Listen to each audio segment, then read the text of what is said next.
Hi everyone, welcome to Sydney's Road to Success. In this video, I'm going to be doing my bi-weekly budgeting. So if you're interested in seeing how I distribute my income for this pay period, please stay tuned. Alright, so I just went ahead and put the date and the amount for my income. So it's June 11th today, and I received my pay on June 3rd. However, this was the only time I kind of had to do my bi-weekly budgeting, and I haven't even done my cash stuffing, so I haven't really taken from that either.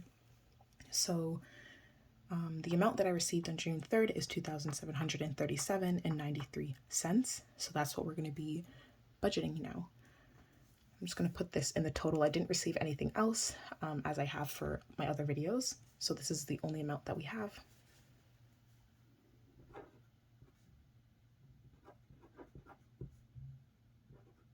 $0.93.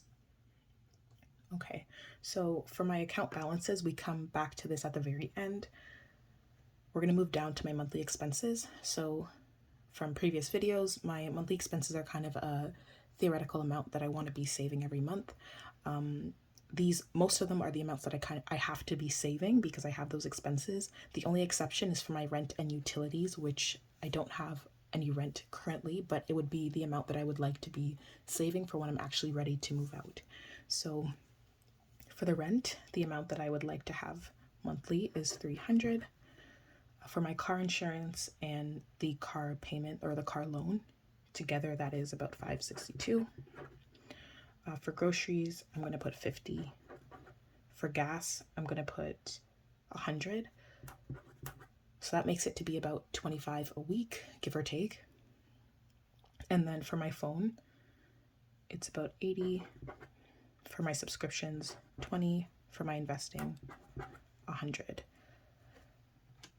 We're going to add those up.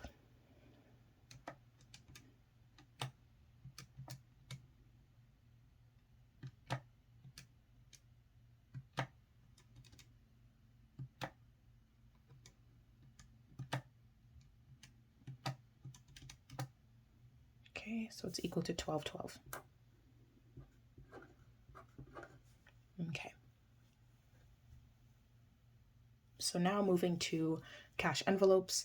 These are the amounts that I usually have on hand. They're in my small mini cash envelopes in my wallet. So for groceries, I'm putting $30. For gas, I'm putting $40, and I'll explain why. For my gas, I had about $10 left over, which you'll see in the next video when I'm doing my cash stuffing. So I only really need to put $40. And yeah, for for shopping, we're gonna put $50. And for dining out, we're gonna put $40, which is a bit less than what I had done before, which is kind of good because I don't want to be spending too much on dining out anyway. For giving, we're doing $20.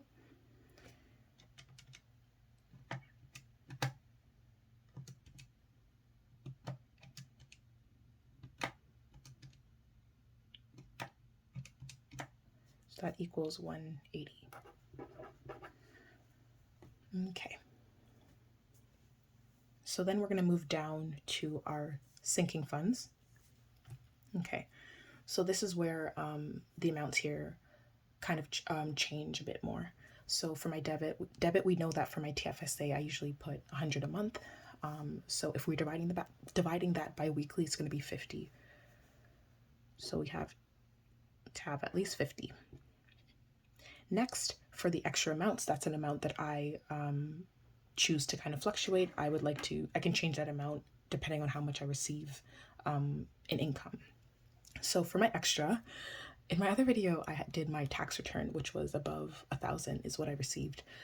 So come to find out that ironically, the government had overpaid, and it wasn't any fault from my tax consultant. It was more so on the government side because they had provided a benefit that I technically am not even eligible for.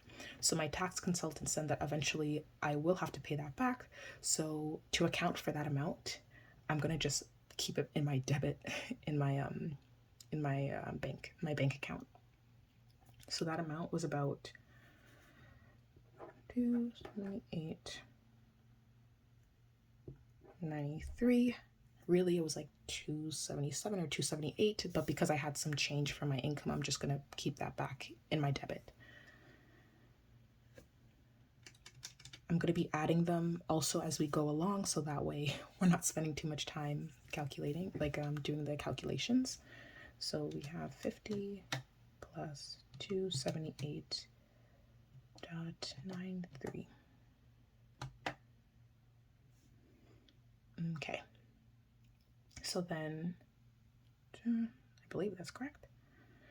So then we're going to move down to credit. So for my credit, we know that we consistently have to pay my phone and my subscriptions. So my phone bill, half of my phone bill, if we're doing the bi-weekly method, would make it to be 40. Half of my subscriptions every month would make it 10. And then for the extra counts as any sort of amount that I owe on my credit card. So over the past 2 weeks, I had to pay for a registration fee for something else. So technically, I didn't, how do I explain? I didn't overspend on my budget. I paid what I was within what I wanted to spend regarding my cash envelopes.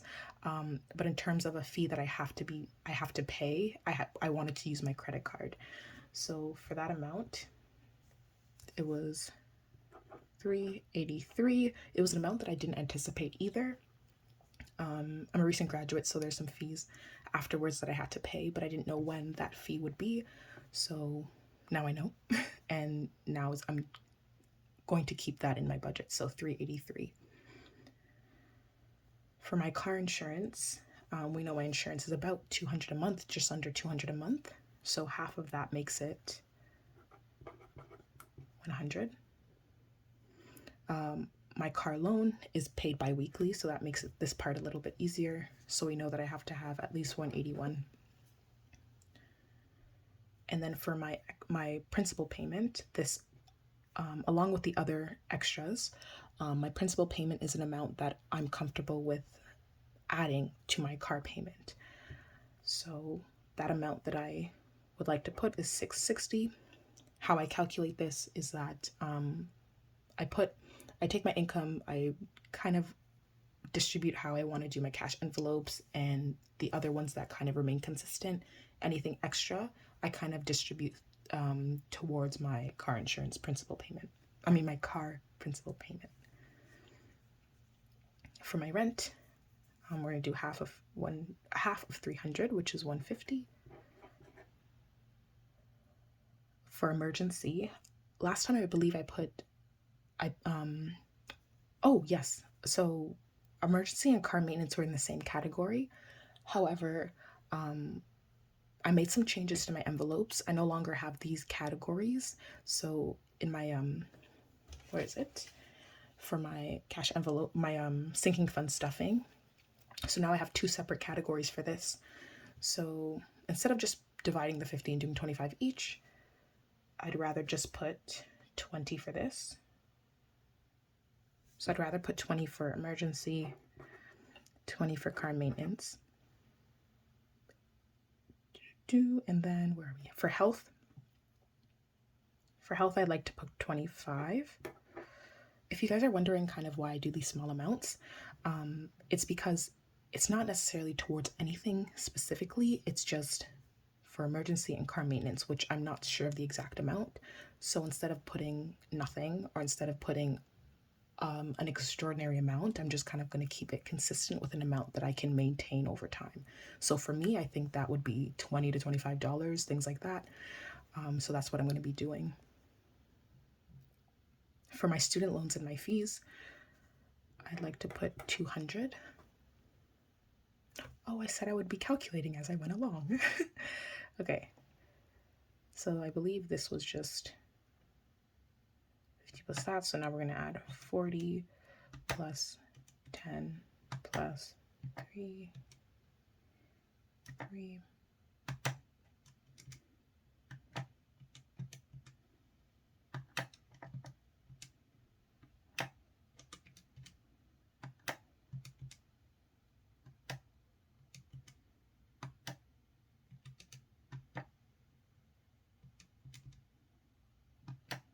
Okay, 200 for family. So this was an amount that I decided to increase. In my other videos, you see that I put like a caption, or I put kind of a text box there saying that I had increased it. So instead of adding 200, I ended up adding 300. So bi-weekly, that's about 250. So that's what I'm going to be putting in here.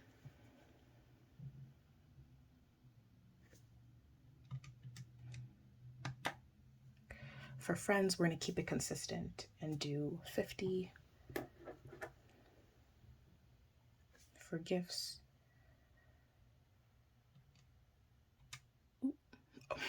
I added the gifts. For gifts, it's going to be 20, but I don't think I put my 50.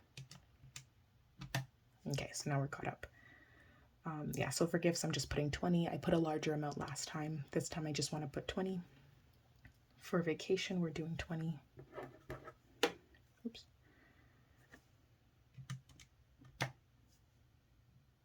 For home and furniture, so these are my two new envelopes that I divided. So these originally were kind of in like this smaller, it was one envelope, but it was divided to make it to have smaller sections. So now I'm able to kind of make it into the bigger sections. I hope that makes sense. I'll show it in my next video more. So 20, I believe I said. Beauty and hair, also getting 20. Pets, also getting 20. And miscellaneous, also getting 20. Last part is retirement. I feel like I miscalculated all of that.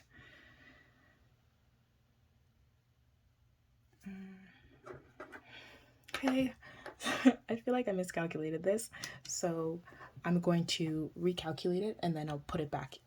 I'll put the total at the very end. All right, so we're back. So the difference was that I think I just forgot to put one of the 20s, so one of the retirement, probably the retirement amount. So with everything added together, it should be 2,557.93. Okay, moving down to my debt. For the payment, I noticed that. So for my payment, I'm not making any lump sum payments toward my student loans because I have 6 months after I graduate before it starts accruing any interest. And I want to pay off my RBC car loan first. So we're not putting anything towards that. The balances that they are, I'm going to take the red one.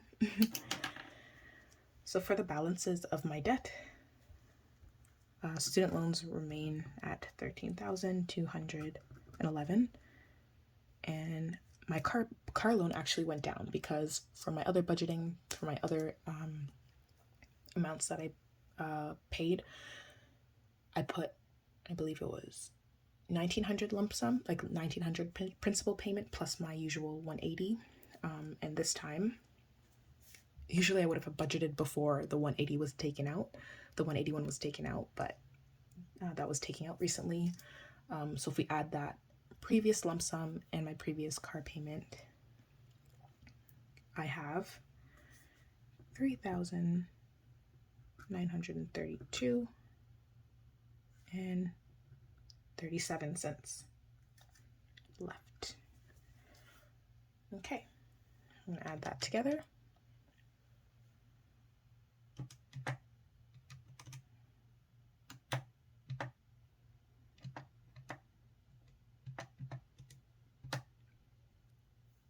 And we have come down to 13,543 and 37 cents in debt, which is a big difference from previously. I think about $6,000 difference previously, which is great. So this is the amount that we have now. Okay. I believe that's the right amount. If I were to look at my other one, I could be wrong. Okay, so as for the total, no payment there, but the balance. Aha, see, that's what I'm saying. That looked way different. I think I got that wrong. So 13,211 plus 3,932.37. I said that looked so different. That looked so, I was like, that doesn't make any sense. Okay, sorry, correction. I will correct it as well. 7,000. I was like, I did not bump 6,000 down in debt. Okay, so it's 17,100. We will correct this one later. I don't currently have any whiteout, but we will make that correction. So it's down 17,000, which I believe is about 2,000 down. Technically, we're just, yeah, 2,000 down. I hope you guys can see that. Okay. So we're almost done with this. We're going to move back towards the account balances and add what it would be. Oops. Okay, so we're going to add our account balances. So for the deposit, we add debit and car. So 50,278.93 plus car.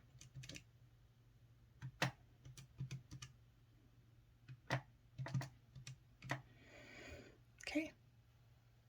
So I'm depositing $1,269.93 into my debit account, and my credit card would just be $383 plus 50, which makes it $433. TFSA, that's going to be taken from my debit. Don't need to really consider that a deposit. And Scotiabank emergency, I'm not depositing from my sinking funds yet. So then just add them together.